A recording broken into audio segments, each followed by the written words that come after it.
और कितना शेरों? How are you? Welcome back. This is another Inner Circle video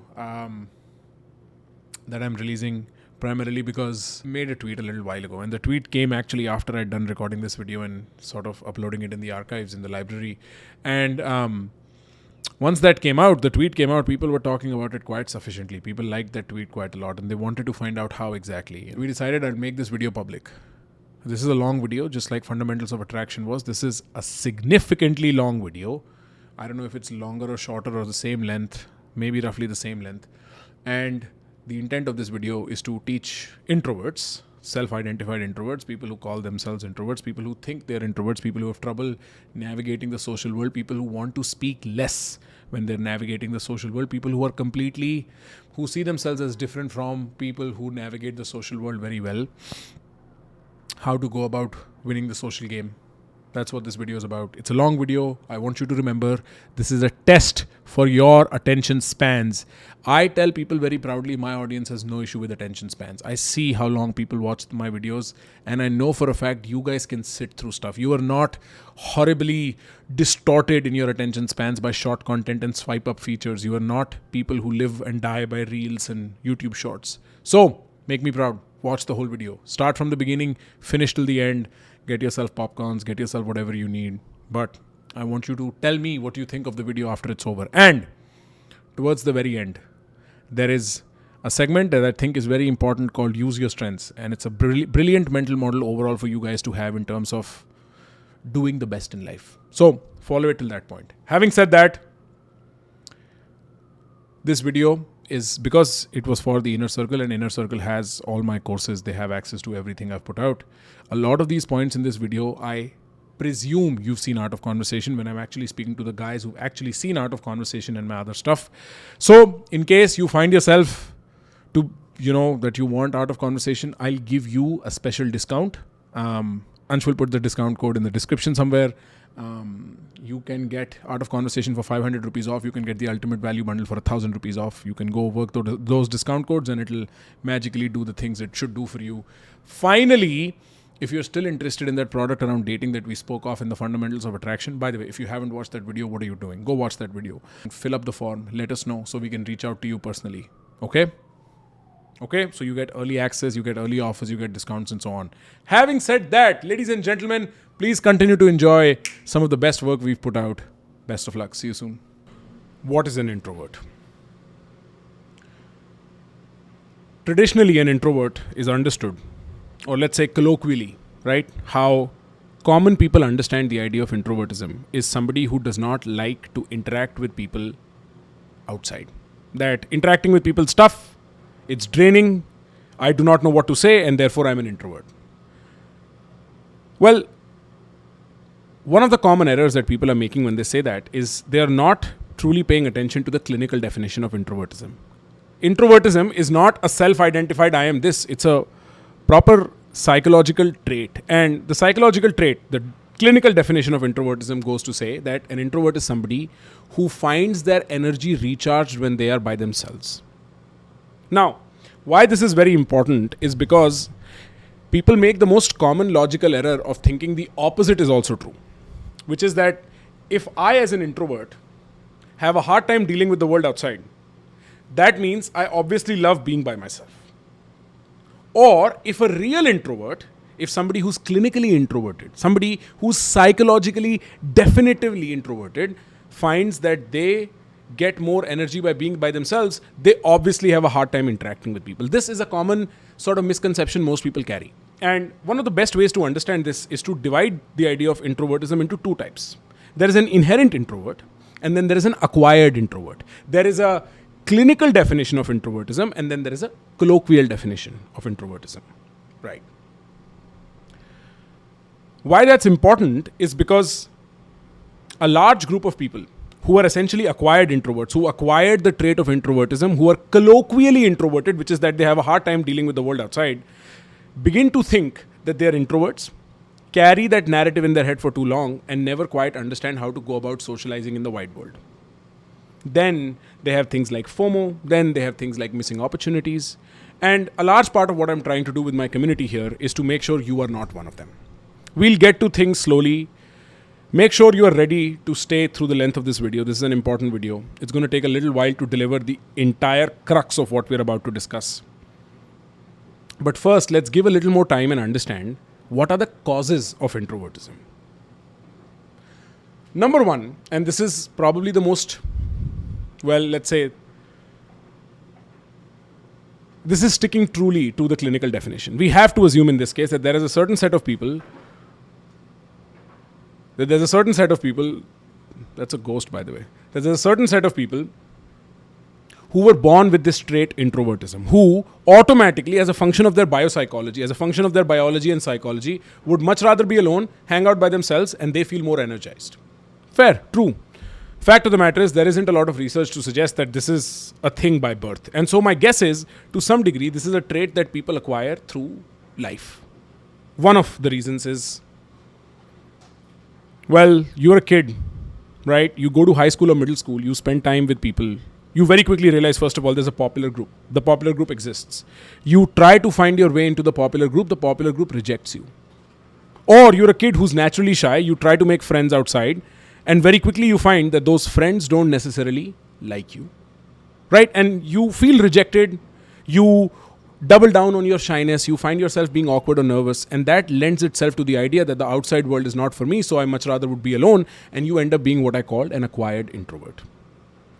The other part, or a more advanced version of this, is you are in a phase of life that requires you to double down and focus on stuff. And this is very common for Indians, right? Because a lot of us go through extremely pressurized competitive exam situations in our early teens, be that through VMC, FIT-G, all that JEE nonsense, through the NEET nonsense, through CA nonsense, through NLU nonsense, through UPSC nonsense. There is so many career paths that go through you isolating yourself and doubling down on one thing that is in front of you for your career, that muscle is what remains afterwards. After you spent 6 years going to VMC, coming back, going to school, coming back, you don't really have an extroverted muscle. You don't really have a social muscle.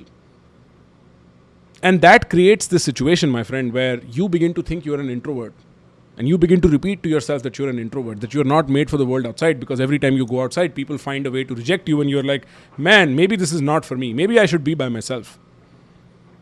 And one of the most common misconceptions you carry is that you cannot win the social game because of this.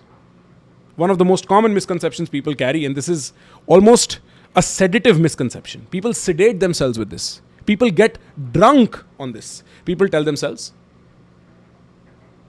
I guess this is just who I am. And remember, at the end of the day, the number one thing that controls you and the outcomes of your life is your perception of yourself. So a large part of what we'll attempt through this video is reprogramming. Because a lot of you have already seen Art of Conversation. All of you have probably already seen. You all have access to that. So you understand the blueprint of how a conversation works. But let's spend some time reprogramming you out of what you've come to believe. Number one. Number two, we'll talk about something very interesting, and that's an extension of Art of Conversation, is the social map. And what is a relevant social map for you? Social map is understanding the social world in its latitudes and longitudes, right? Understanding what undergirds, what is the basis of the social world, and how to make it work for you. And number three, we'll talk about, and this is true for both inherent and acquired introverts, we'll spend some time talking about how do you make use of your strengths in trying to be more charming. Because, look, I'm not asking you to be a monkey that jumps around. That's not the intent. That's not what we'll focus on.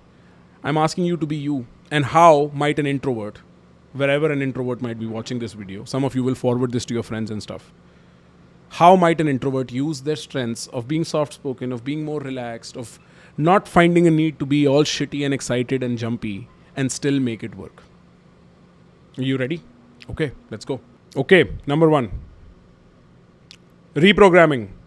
Point number one.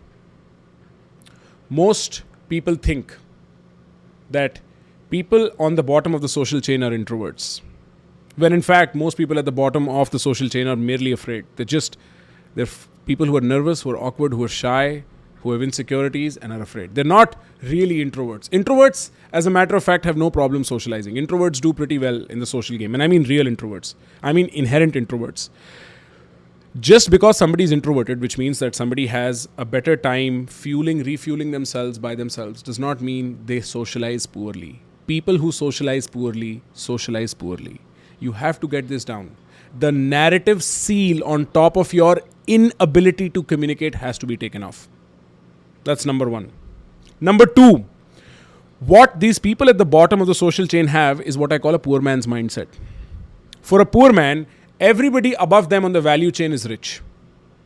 Exactly, just for everybody who's at the bottom of the social chain thinks that they're introverted, thinks everybody above them is an extrovert. Why these 2 points are important is because I want to forever separate the idea that introvertism has anything to do with being good at communicating. Those are completely separate ideas. Introvertism is you finding yourself being recharged by yourself more often than not. And people who have that sort of character trait don't particularly do awfully bad in social situations. So number one is introvertism does not mean you'll end up at the bottom of the social chain. If you're at the bottom of the social chain, it's largely a consequence of you being afraid, insecure, shy, nervous, awkward, and all those things. And number two, if you're at the bottom of the social chain, the way you are thinking is a poor man's mindset. You think everybody above you is rich. You think everybody above you is an extrovert when that is not the case. And if you want examples for that, you can look at any tech ace in the world. Anyone. Look at Sam Altman, who's giving interviews everywhere, doing a fine-ass job giving interviews everywhere. Look at Elon Musk, who's done a fine-ass job of giving interviews for the last 30 years. Look at Mark Zuckerberg's first interview where he's sweating. And look at him now. Does that look like an introvert now? Not really, right? Number three is a reinforcement cycle that most people get into. And this is an interesting point. What happens very often is you go to a social situation and you can trace it back to the first moment, you can trace it back to middle school or high school. You go to a social interaction, you find yourself trying to interact, you find yourself being rejected, you find yourself being awkward or feeling nervous or feeling shy, not knowing what to do, which is largely a lack of technique. And you come home from it with a negative emotion. And now you have to explain the negative emotion away. That's how psychologically you work. You have to explain it away. There has to be a word that describes it. Otherwise, it'll just keep going on in your head. And the word you often use is introverts. So I become the introvert. Everybody else becomes the extrovert. And then every time you have to go in a situation now, you just tell yourself you're an introvert and stay at home instead. You just tell yourself you're an introvert and never really push yourself, pressurize yourself to do better in social situations at all. And if you think about how most people learn things, think about a cricketer, right? Think about a cricketer who wants to play the IPL. Think about a cricketer who wants to get selected in his local cricket team, bro. Think about that person. If they do not put themselves through the pressure of trying to get better, will they ever get better? If they tell themselves, look, I'm not made for cricket, what is the coach going to say? What is the world going to say? Yeah, you're not made for cricket. Get out. Nobody has the time.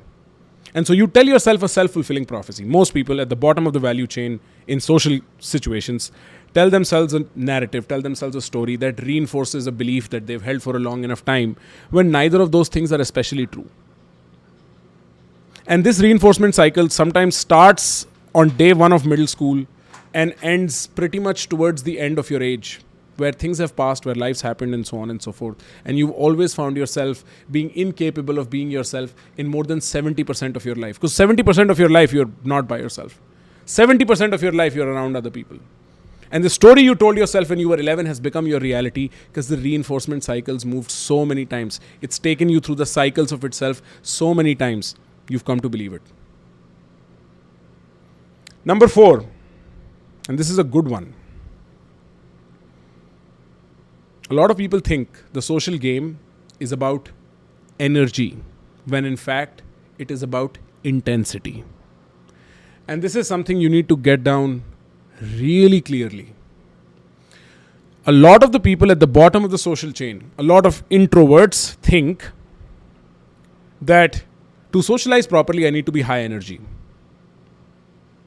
I need to be talking everywhere. I need to have an opinion about everything. I need to be engaging and laughing and shouting and all those things. When in fact, a lot of the social game is about the intensity with which and of which you communicate. What does that mean? Saying my name is Prakhar can be done in 2 ways. One is, my name is Prakhar. That's the high energy way. I caricatured high energy way. The other is my name is Prakhar. And that's a high intensity way. The difference between energy and intensity is that of impact. Both those things try to create a better impact. When I say my name is Prakhar, I'm throwing it at you such that the impact of those words is a lot more. As opposed to when I say my name is Prakhar, where my attempt is to do the same. This is the fallacy that the extroverts fall into. They confuse being energetic for being social, when in fact what means to play the social game is to be more intense in your communication, is to be more impactful in what you say. This idea of confusing the energy of a conversation with the intensity of a conversation and thinking energy is what creates social victories rather than intensity ends up being the cause of a few myths that emerge from here, right? Number one is that you feel like if you cannot match the energy of the room, or that if you're not loud enough, you're not doing it right. When in fact, you don't have to expend all that energy. You don't need to expend all that energy. It's not necessary that you use energy, which is such an expensive process to communicate yourself. This is the place where I'm on the side of introverts, where I completely understand that there is no need to be that loud to get yourself across. Sometimes just being intense works. I think there's a ship going outside. Number two is that people feel that they are easily dominated. And so if they're dominated, they're definitely losing the social game. A lot of people who are nervous, shy, awkward in that category of people, right? Let's call them nervous, shy, awkward. Let's call them the NAS category of people. The NAS category of people often feel like they're easily dominated, and therefore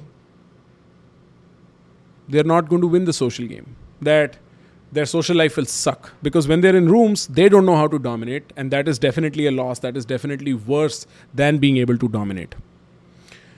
When in fact, I think the answer to this is a spiritual truth. Like, I could give you the answer on a psychological level, but the answer to this myth is a spiritual truth, which is that if somebody spends enough energy trying to dominate you and you let them but do not really get dominated, the loser is them, not you. Where is the implication that if somebody is dominating with their energy, where they're overbearing with their words, where they're loud and speaking more than you are speaking, they're doing better? Where is the evidence for that? And why is it that dominating somebody is in any way better? Why? What is the point? What is the utility of being socially dominant at all? It's not entirely clear. If you look at literature along the lines of who becomes the alpha in a group, who becomes the dominant one in a group, it's actually the most median character trait showing person, which is to say it is the most average person in a group. A person that represents the tastes of all people quite equally. It's not a stellar person. It's literally the most average person. So the idea that you have to be socially dominant to win the social games also misfounded. Number three is I have to engage in shit meaningless conversations about shit meaningless topics.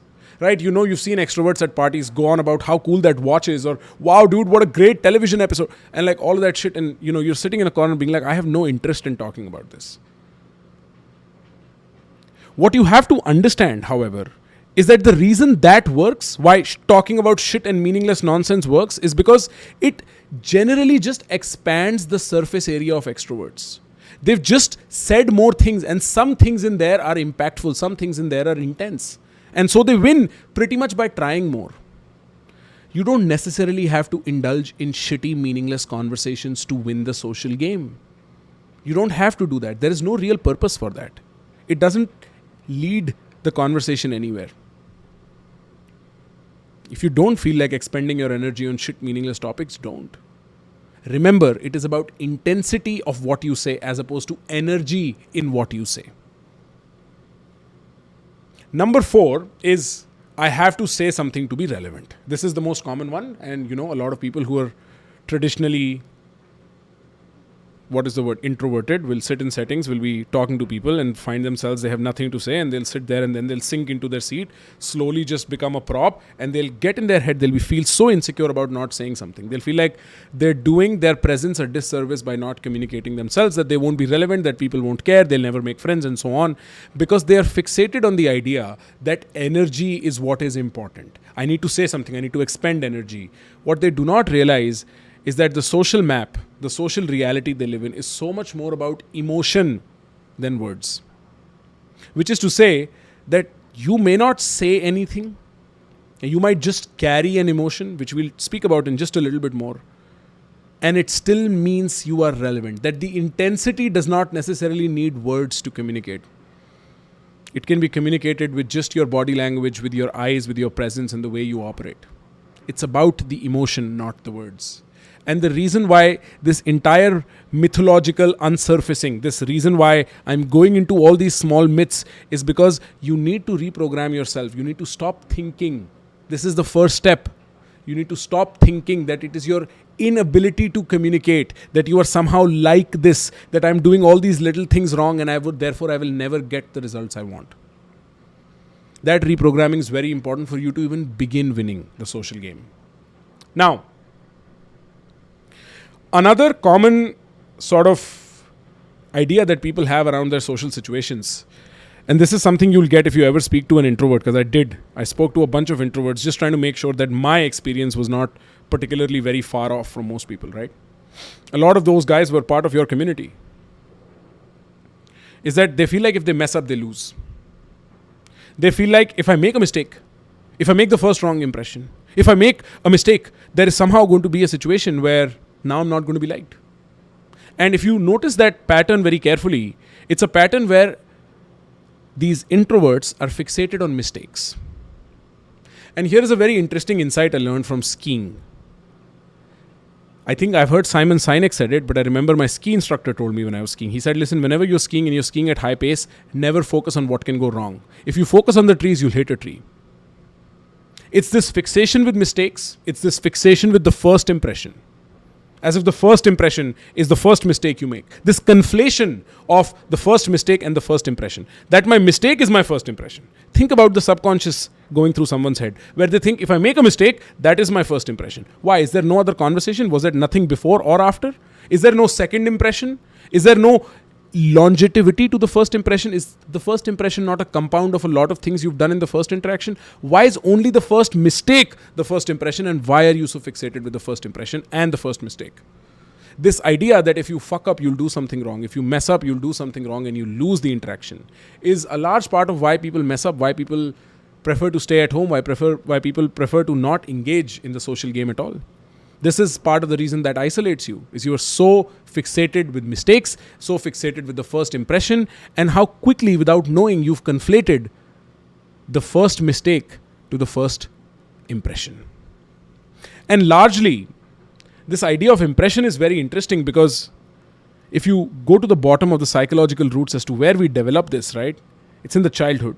And being a child is a particularly mean spot to be in. People around you are excessively in-group, out-group oriented. They don't really accept a lot of differences. They will push you out of the group very quickly. They expect you to conform. They're mean. Children are mean, right? Children will engage in torture for amusement because the superego, the empathetic part, hasn't really developed. And as soon as it develops, we are very fixated on how we appear to people.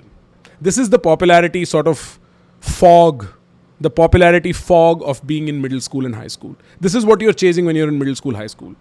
This desire to look like everybody else, which is, as you grow up, you understand is completely baseless and useless. And so this idea that you've got to somehow impress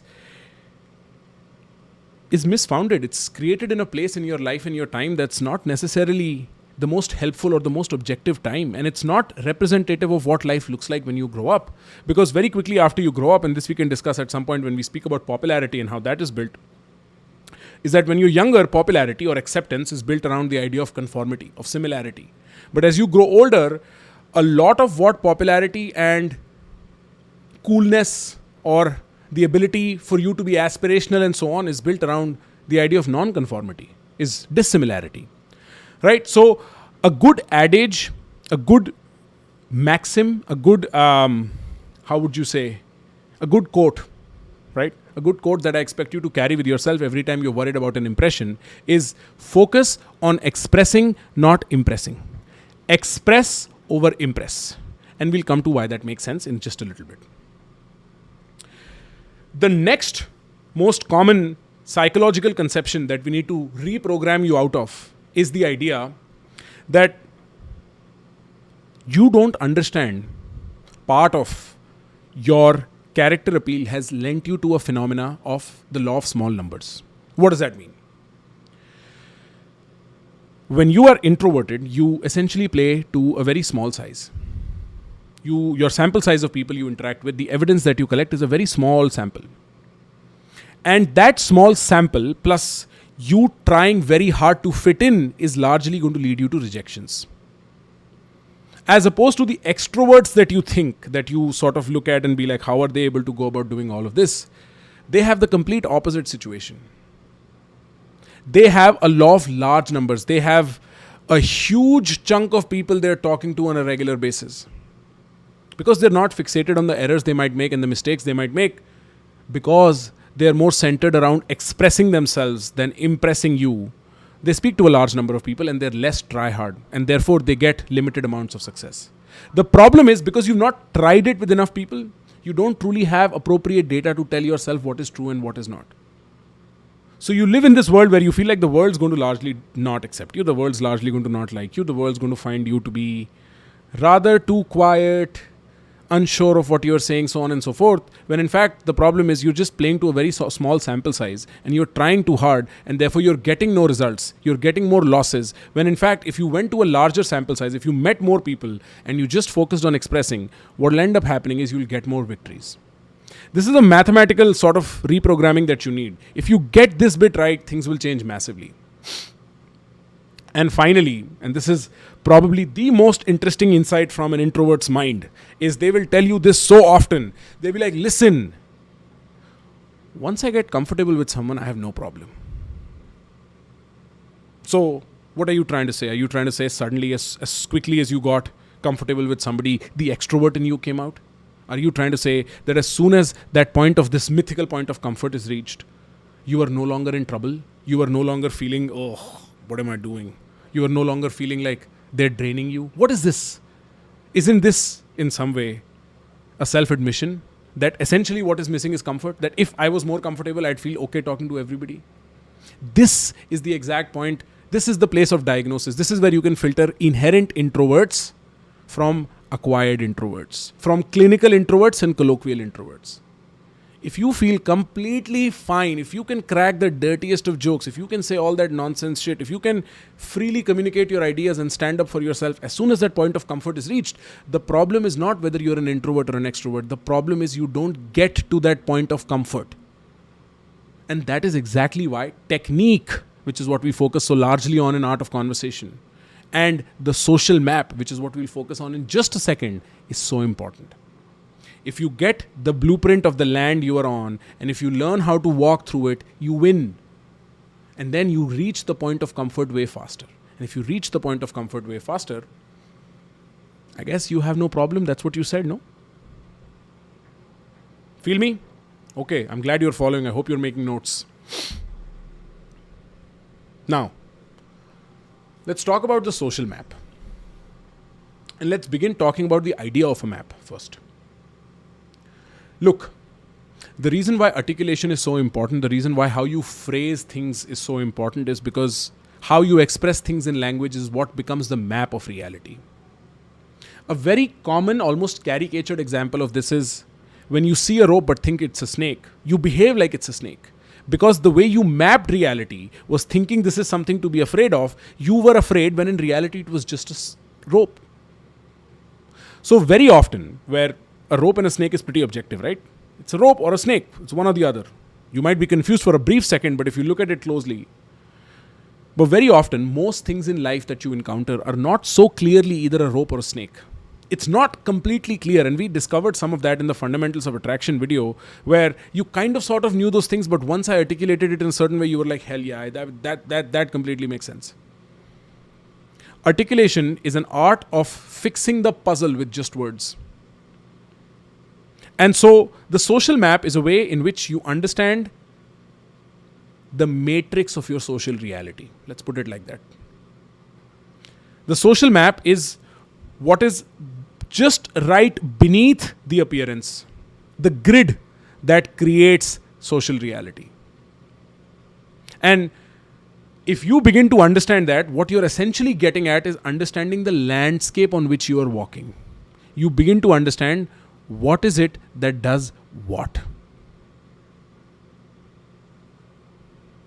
So number one, the first thing you need to understand about your social reality, this is largely true, and I'll give you some of the most mind-boggling example to make this case. People primarily operate on emotion. People primarily operate on emotion and body language.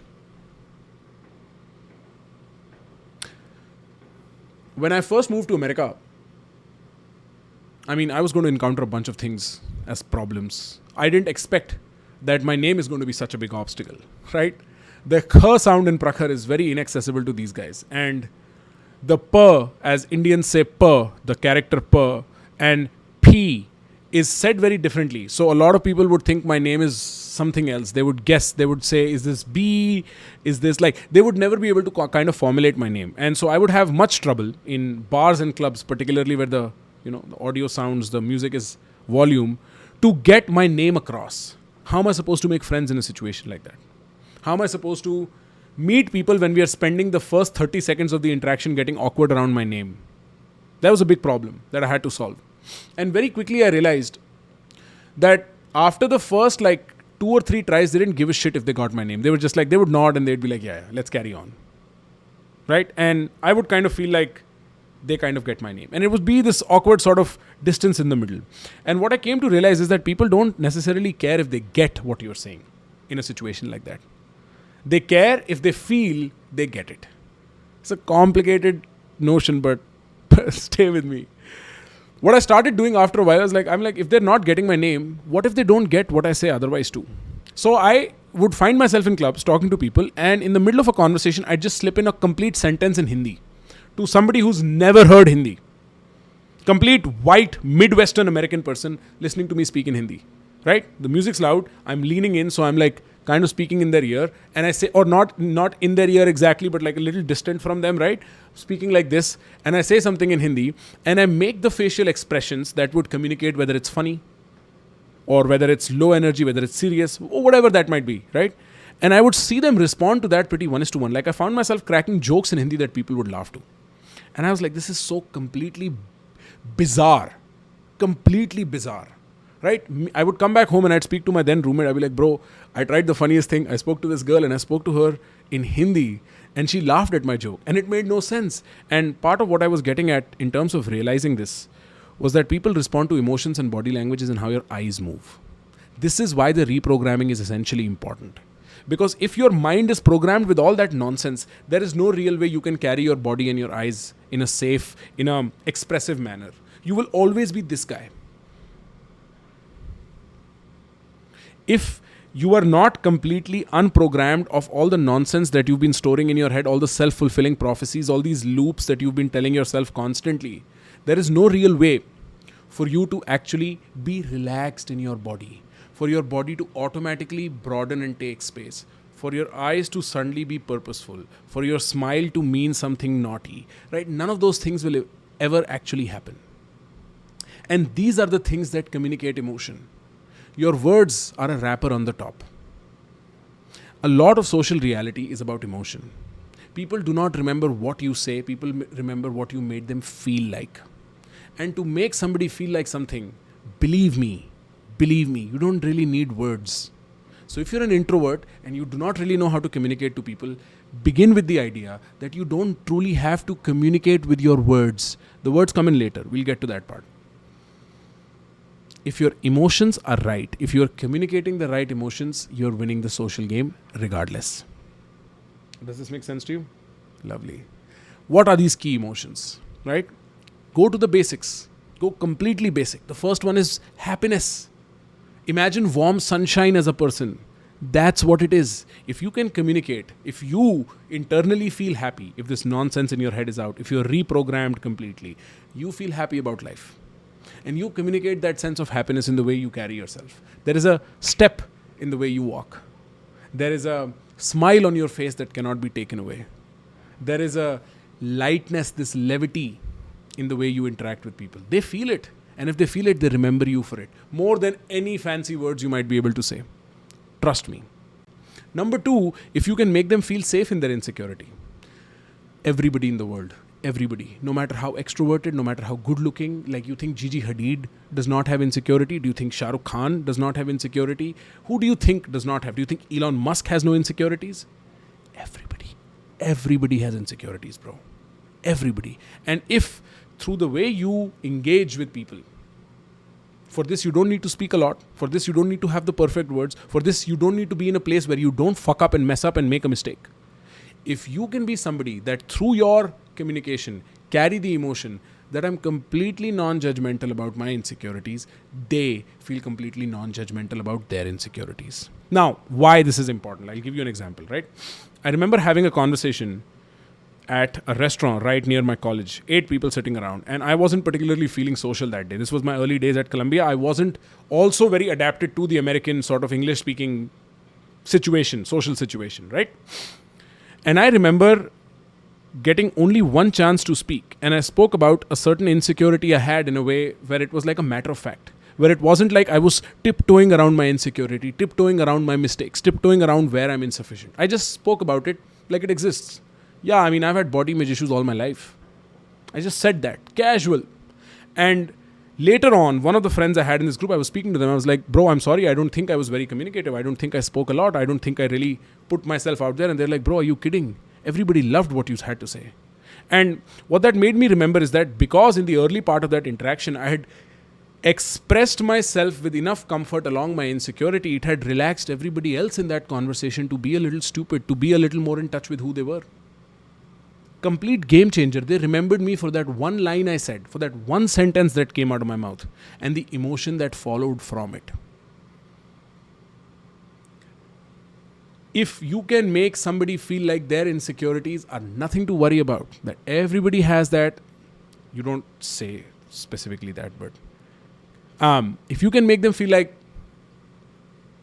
right, they will love you, bro. That's what will make people remember you. Number 3 is supported. The general lack of support that people have on an everyday level is baffling. Particularly, the largest set of these people happen to be men. And I mean, in India, it happens to be a certain number of females too. But man, the amount of time people walk around with having no support in their heart, with having nobody who believes in them, with having nobody, you don't even need to understand the nitty-gritties of their situation. If you just say something as certain as, bro, I know you got this. Even just that, you don't know how much that changes their life. If you, through your emotional communication, through the way your body language happens, through the way you look at them, and through the way you speak words, communicate to them that they are supported, man, game changer. Game changer. Complete game changer. They will look at the world different thanks to you. And then they don't really care what you said or how you said it, what words and how many words, what energy, what meaningless topics. None of that shit really matters. Ask any extrovert if they ever remember one meaningless topic they were a part of in terms of a conversation. They don't. But ask them that one person who changed their life by saying something, and it'll always be something emotional. It'll always have something to do with emotion. And very often that emotion is going to be that of support. It really means that much. And number 4 is fun. And if you get this down, bro, your dating situations should get so much simpler in life. Because a large part of what most of you are missing in trying to date is fun as an emotion. It's not about what you say, it's about how much fun you have. And I'm not going to spend too long talking about this, but I don't know if you remember watching this episode from Friends, that TV series. There's an episode where, I think it's season 3 or season 4 or some shit, early on, right? Where Ross and Chandler are very excited about this friend who's visiting them. Right? They're like, oh my God, that friend from college, fuck yeah. And Joey's kind of jealous. Joey's like, what is so special about this friend I don't share, right? Like, whoa. He's like, bro, you don't know, every time we hang out with him, something crazy happens. The last time we ended up on a ship, blah, blah, blah. Like, and what that effectively refers to is that even though it has been 10 years since they were in college, they remember the fun they used to have together. It's the emotion. They don't remember what he said. They don't remember how he said it. They don't care what words, if they were extroverted or introverted. They remember the emotion they felt with them. And it's the fun they had that accounts for everything. That is the missing link. And I have a similar experience I've shared quite often on my YouTube channel, which is There was these two guys I used to meet at frat houses here in New York at Columbia, right? And every time I'd meet them, I'd begin the conversation with this emotion, yo, like this happy joviality, right? This ability to have fun. And then I stopped meeting them because I stopped rushing for frats. And I met one of those dudes a year later, right? A complete year later, where situations had very much changed. And this dude meets me walking outside. He's walking out of the gym. I'm walking inside the gym. He looks at me. He's like, yo! And I'm like, hi. And he's so confused as to why, like you could see it on his face, because he began the conversation from the same emotion I left it at, which was, yo! Right? And so in so many ways, it's the emotion, and fun is a very powerful emotion. The emotional roller coaster of fun, where it's difficult, but fun, but it's happy, and it's all those different things happening in short instances of time, in short intervals of time. Game changer. If you can manage that, you're managing a lot of emotional pull in a conversation, in a communication. And again, don't confuse intensity for energy. The example I gave from my life was high energy. It's not high intensity. I don't want you to confuse that. I want you to remember that very clearly. Now, having understood the play of emotions, how reprogramming your mind helps you with feeling freer in your body and your eyes to actually express the emotions that you could, right? You could be an introvert sitting in a setting with a bunch of people and just be silent, but carry a very light-hearted emotion in your heart, and people will feel that. Let us begin asking ourselves, what are people's propensities? What is it that people actually like? Right? Number one, people like when they get to talk about themselves for a very long time. This is the greatest news introverts will ever hear, because they don't have to talk about a lot of shit about themselves at all. We've all had that friend, no? Who handles everybody's problems, who you call when you want to talk about shit. We all have had that friend. There is a reason they became that person. If you think about it, there is a reason they became that person, because that is the only role they thought was fit for them to be liked. The person who hears. And everybody universally loves to talk about themselves. My father would give me this advice when I was younger. He'd be like, if you ever want to strike up a conversation with somebody, just ask them about them. You just let them talk. The longer they talk, the more they will like you. Simple. People love it when they have a conversation about themselves.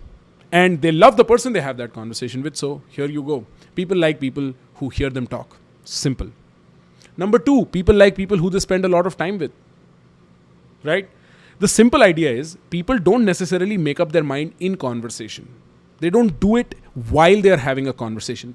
I'll notice this example, right? Say you're at a restaurant hanging out with somebody and you go to the bathroom for a second. Isn't it when you're walking to the bathroom, when you're cleaning your face or peeing or whatever, you're like, wow, man, I'm having such a good time. While you're having a great time, nobody stops to think they're having a great time. They only think about it once the incident is over, once they have a break, and they can go back and build a story along those facts. Man, if there is a lesson to be learned from social whatever, this is the lesson. It's all about the story. But let's not get into the dark arts of social sciences. Let's talk about something more realistic. It's how much time they spend with you. Right? And how much time they spend with you is one, a factor of how much time they spend with you. If they spend 6 hours with you, I once remember, my girlfriend's going to kill me for this, but I thought मेरे को लगा आ गई. I once remember going on a date that lasted 6 hours, and then a date the next day with the same woman that lasted 6 or 8 hours, and then one more day. And like we'd had 8-hour dates for 3 days in a row, and I was convinced I love this one. Completely convinced. I was like, this is the person I love. Like love. But obviously, it had been 4 days since I'd known her, so obviously not. But it's true. The more time you spend with somebody, when you go back, you're like, if I spend 6 hours with them, I must really like them. So if you can get them to talk for a very long time and keep them around for a very long time, they're going to like you. As simple as that. Number two is, and this is within time, right? One of the easiest psychological ways to manipulate psychological time, not real time, psychological time, is movement. Try this the next time you are hanging out with somebody. After like 5 minutes of standing in a place talking to them, be like, you know what, let's walk. And the more they walk, the more distance they cover, the more psychological time increases in their head. So when they look back, they think they spent a longer time with you. It was more emotionally packed than when they were just standing in the same place. And that's probably one of the reasons why if you're ever like at a networking event, or if you're ever on a date or something, don't sit down and chat. Like keep moving once in a while. It just adds to the psychological time, which makes them like you more afterwards. Number three is if they feel like you get them. If they feel understood. And this is a very interesting idea if they feel understood, right? This is slightly tricky. This is slightly more advanced, and this comes to people after they've worked hard enough. But what it is, and highly empathetic people will relate.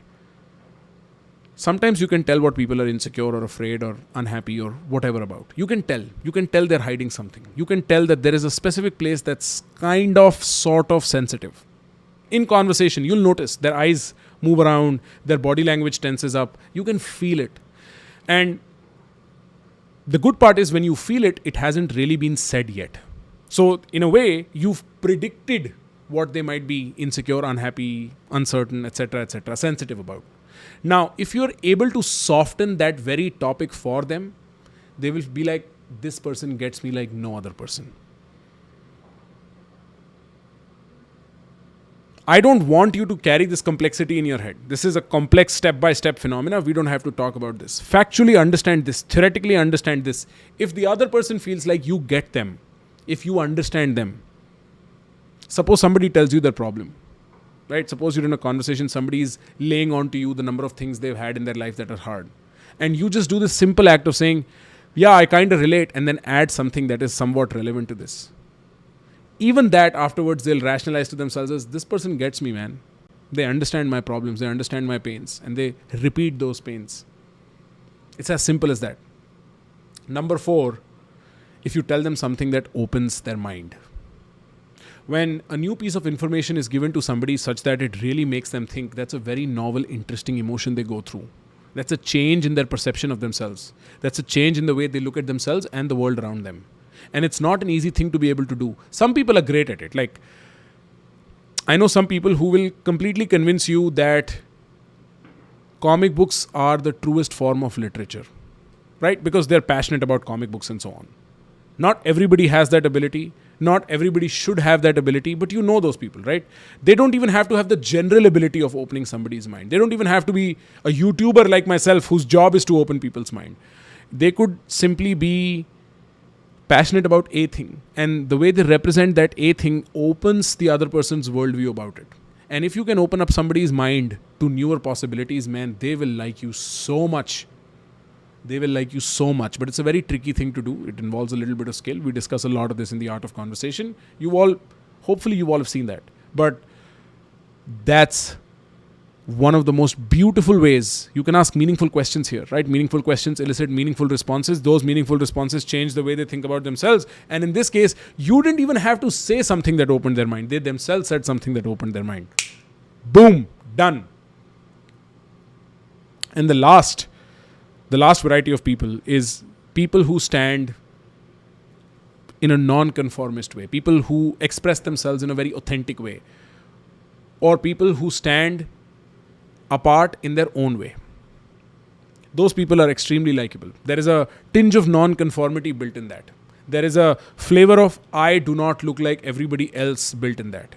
People are bored essentially of seeing copies of each other everywhere. If you think about a South Bombay, South Delhi, downtown Manhattan, take any London, Canada, whatever. If you think of the elite, they go to places where everybody looks the same. They're bored of it. They're bored of people talking about the same shit. A 26-year-old Priya in Delhi, when she's hanging out at Boca, is literally thinking, will this guy, fucking whatever his name is, let's give him a name. Will this, I don't want to take somebody who I know his name, but will this Karan guy stop talking about his dad's problem because I heard the same from Arjun? Like, it's the same shit over and over. It's the same shit. People are bored of looking at copies of themselves over and over everywhere. That is why people who do not conform do a lot better. In some way, the emotion being passed on that there is that of liberty, of freedom. You can be yourself and it's fine. It's almost a way in which their insecurities, their weirdnesses, their idiosyncrasies, the ways in which they're different themselves, where Priya, who's different, who thinks she's not like other girls, when she sees a Chetan own up to his shit, wear whatever he wants to wear in some way and be confident about it, she's like, you know what? I can be that. And it's brilliant. It completely magnetically pulls people towards you. When you own yourself, when you stand apart in your own way. And one of the important things to remember with this element of standing apart in your own way is that you have to be a little driven about it. Like, you have to have strength behind it. Because you will get punished if you don't conform and don't conform in a weak way. So just remember that bit where, like, if you decide to have something that is different about you in public, be convinced about it. And speaking of, let's spend a little time talking about the cheat code traits. Like, these are traits that if you are able to build into yourself, which are not very hard to build, no matter whether you're an extrovert or an introvert. These are cheat codes, man. Like, if you have this shit, these are cheat codes, straight up. Like, drive or conviction is one of them, right? Conviction means the degree to which you're convinced of what you're saying. That's what conviction means. And the most brilliant example of that is this gentleman that goes by the name of Andrew Tate. If you look at what Tate says, so much of it is complete nonsense. So much of it is at least complete nonsense in the way the world was, or the median discussion in the world is. The median discussion says cheating's bad, man. Don't cheat. Tate comes in with this very aggressive, convinced delivery, said men cheat because that's their evolutionary biology. Right? And what happens is a bunch of people suddenly are like, whoa, they're convinced because they believe in your conviction. And just having conviction behind what you do truly amplifies the magnet you can be to people. Now, I'm not saying be like Tate. I'm not saying say something as radical as Tate. I'm not saying have views that are as radical. But it's a very obvious, undeniable example that if you had conviction in the way you communicate, even if you said 3 words, if you were convinced of those 3 words, even if you had one opinion all night, if you were convinced of that opinion, cheat code, bro. Cheat code. Number 2 is being liberated from social stupidity. You will find that a lot of these cheat code traits have a sort of an overlap, and that they all somewhat go towards the emotional angle, because the social map is undergirded by emotion, right? Being free of social stupidity. One of the easiest ways to differentiate yourself in a crowd is to say, I don't engage in this social stupidity. Everybody who's engaging in that social stupidity, except maybe the 2 or 3 people in the center, recognize there is social stupidity. There is social stupidity that exists on so many levels, it's kind of mind-boggling. Right? For instance, if I met you for the first time, I cannot be as direct. Why? That's an element of social stupidity that we just accept. Of course, I'm not going to be completely horrible to you, but there is an element of social stupidity we borrow in the sense that there are certain opinions we should not say because society is not going to like them. There's a certain way in which we must behave because society is not going to like it. But if you are able to express your lack of being tied to the social code, not completely, don't be a pariah, don't be somebody who's completely batshit crazy, completely different, but in some ways, you pass on the feeling of liberty and freedom. And people love that, man. People want an escape from this mundane, boring copy of a copy life that they live all the time. The real life of people everywhere around the world is that of a Palika Bazaar second copy Gucci belt. It's boring, it's repetitive, and it's imperfect to the point of being sold for cheap. That's what most people live. And you not playing to the social code as much, you being free in yourself to do what you want, completely liberates the shit out of people. They love that trait. And a good example of that is somebody like a Joe Rogan. I'm using public personalities because they're more accessible to everybody listening, right? But Joe Rogan did not give a shit when he spoke about DMT.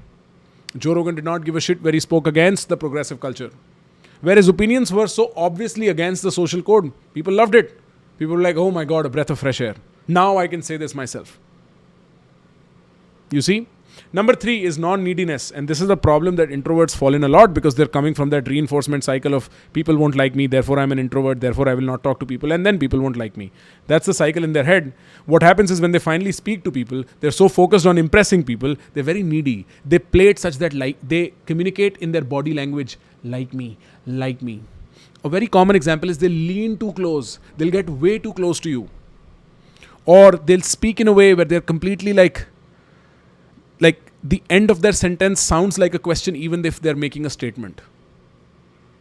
And it's all this need for you to pay attention to them, confirm what they say, validate them and like them. And if you're a non-needy person, if you need nothing from a person, genuinely need nothing from a person, if you're completely fine in yourself, they love you so much more. They like you so much more. And for this, you don't need to speak a lot. For this, you don't need to be the most chap person at all. You could be very intense, very direct. Very few words being spoken. But you don't need them to validate it. You don't need everybody else to like you. You're fine being you. Works brilliantly. Number 4 is authenticity. How comfortable are you with who you are? How comfortable are you with looking like a complete baboon? Think of Russell Brand. Great example. Would dress like a magician. Completely weird clothes. Ranveer Singh. Right? We all know Ranveer Singh. Dresses like he's a Teletubby, bro. Like shiny pink and green, like magenta color outfits and shit. But he's so comfortable being who he is, and people like that. It's a complete cheat code. It doesn't even just marginally increase your social. It just takes you to the top. You have to be able to own it. There has to be conviction behind the authenticity. But if you're able to manage the authentic part, man, wonders. Certainty. Most people in life walk around with so much uncertainty about their lives. They're completely unsure where their life is going. They're completely unsure what the world looks like. If you listen to the news, if you pay close attention to your work situation or your family situation, all of it is mired. It's drowning in uncertainty. A man that communicates certainty with the way he speaks is often confused for being a man that is clear about the future. If you think of political leaders, do you really think they know their shit? If they did, why are not all of them elected? Do you really think all political leaders around the world in all political parties know their shit?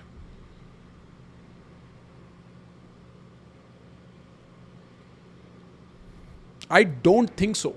All they've done is mastered the art of speaking in certainties. This will, this is, such is. And what happens is people confuse certainty for clarity. People need so deeply somebody to fall back on. Anybody who throws them the least amount of certainty, they fall for. And certainty in the way you communicate yourself, if the trait certainty exists in the way you carry yourself. Remember in Fundamentals of Attraction, which by the way, if you haven't watched, go watch it, it's in the library. I spoke about purposeful eyes. Purposeful eyes communicate certainty. When a lion looks at a deer, he's not... That's how a lion looks at a deer. He knows he's going to go for it.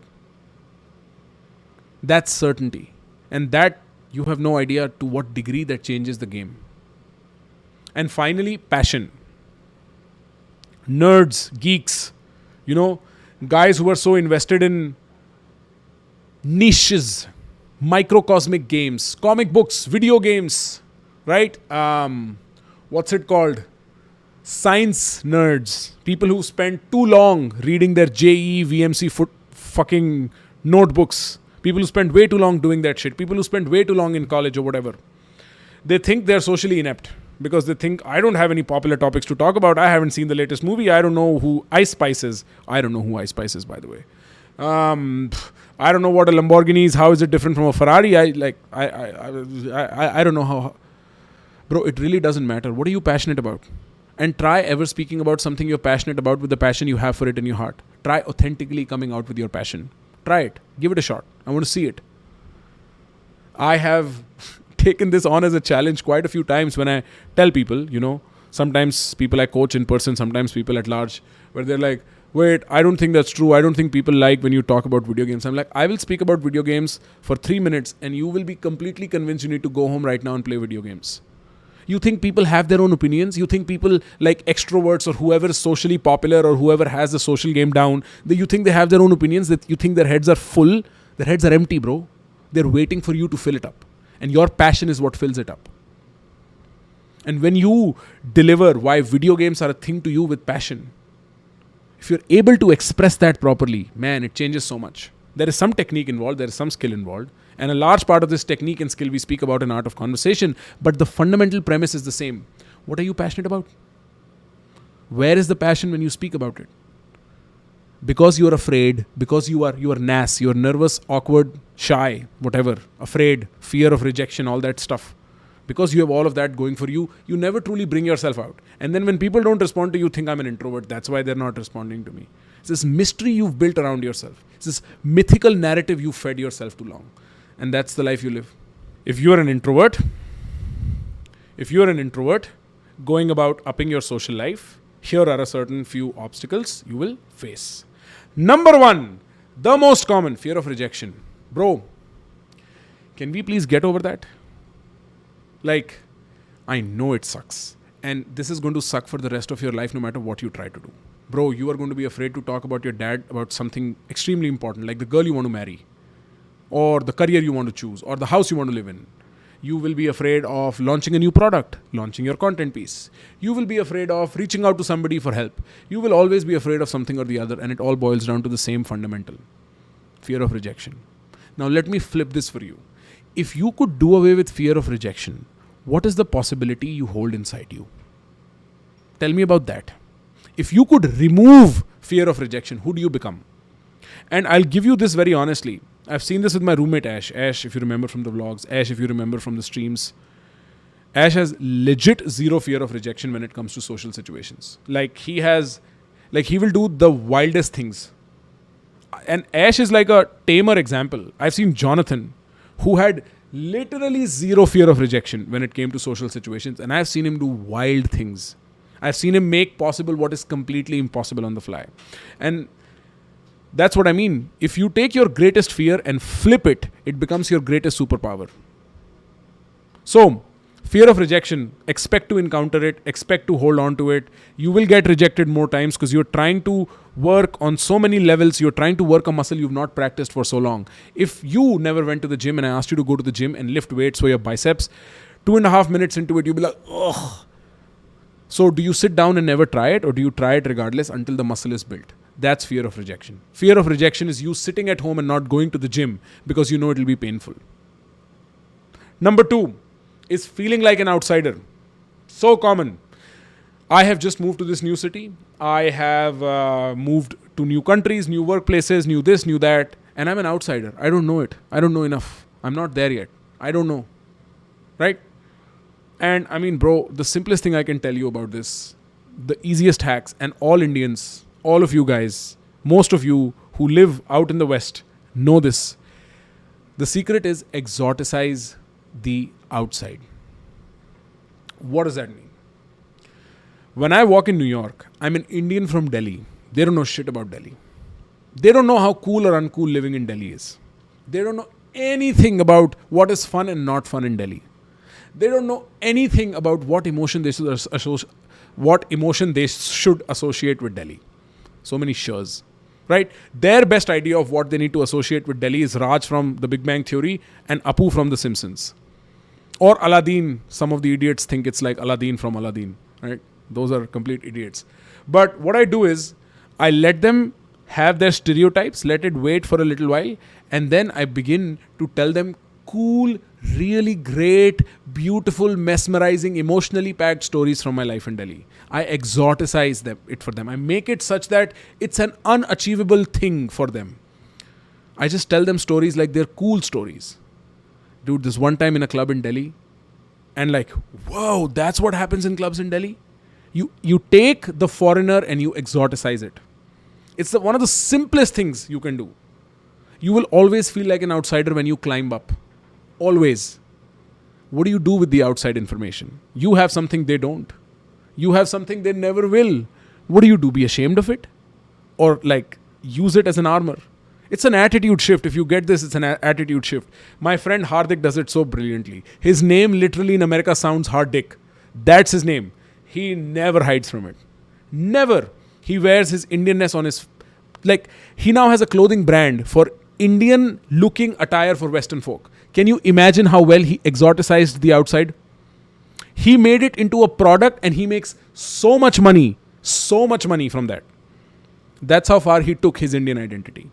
And this is just one of the few examples. You can think of some, like I used to have these friends in Delhi who moved from Haldwani. Right? Haldwani is a small town right south of Nainital, if nobody knows, in Uttarakhand. And they used to live with me. And even if I tried to make fun of them being from Haldwani, they had all these like brilliant stories, brilliant quips about being from a small town. Loved it. Loved it. It's really about how you own your circumstance than how you pretend to not have that. And why that's important is because in so many circumstances, you'll feel like an outsider. You'll feel like you don't belong. You'll feel like you are not the one who talks a lot. You'll feel like these people know what's up and I don't. Use what you've got and make it flowery. Make it beautiful. Be proud of it. You're done. Number 3 is fear of making the wrong first impression or fear of showing the wrong self. This is how they'll say, what if I show the wrong self? What if I make a first wrong impression? And think about this fear as a pre-selection mechanism. If I showed my true self and some people did not like me, good. They were not meant for me. The problem is you're trying with very small numbers.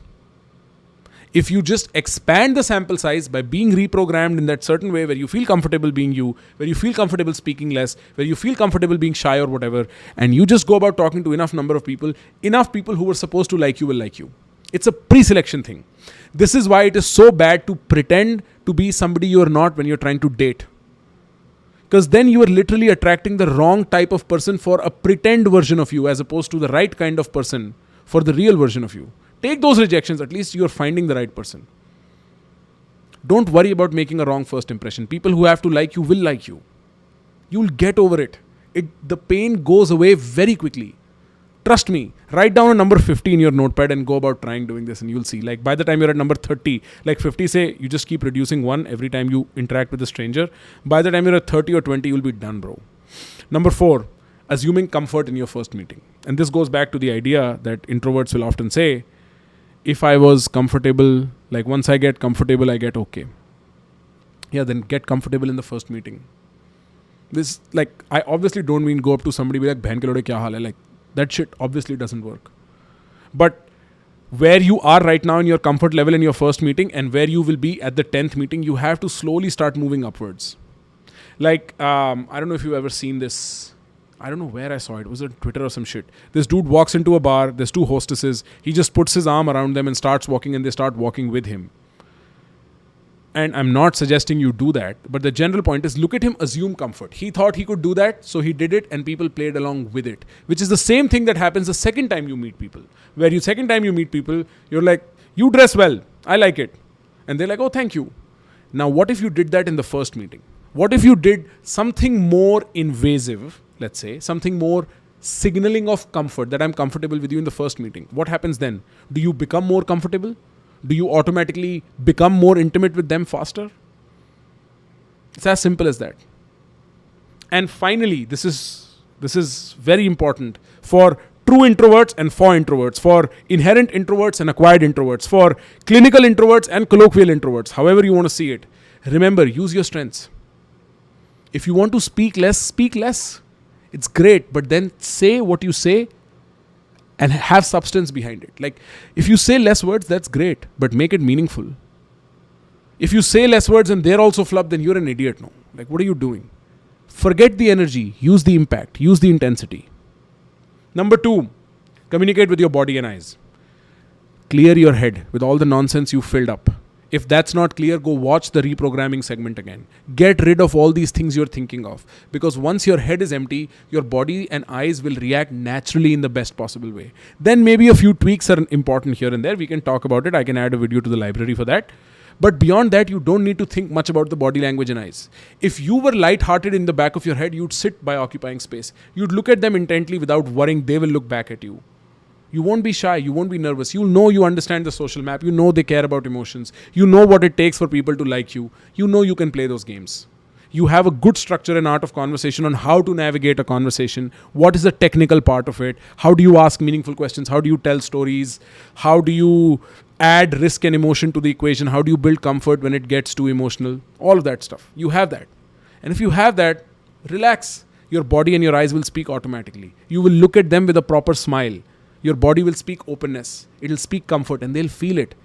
You'll feel happy in yourself being in a social situation and they'll get it. Let that happen. And finally, number 3, and this is a pro tip I'm giving you. If you can learn how to implement this, bro, cha-ching, cha-ching. It's called maintaining mystery. It's good that you're introverted. Extroverts have no tension.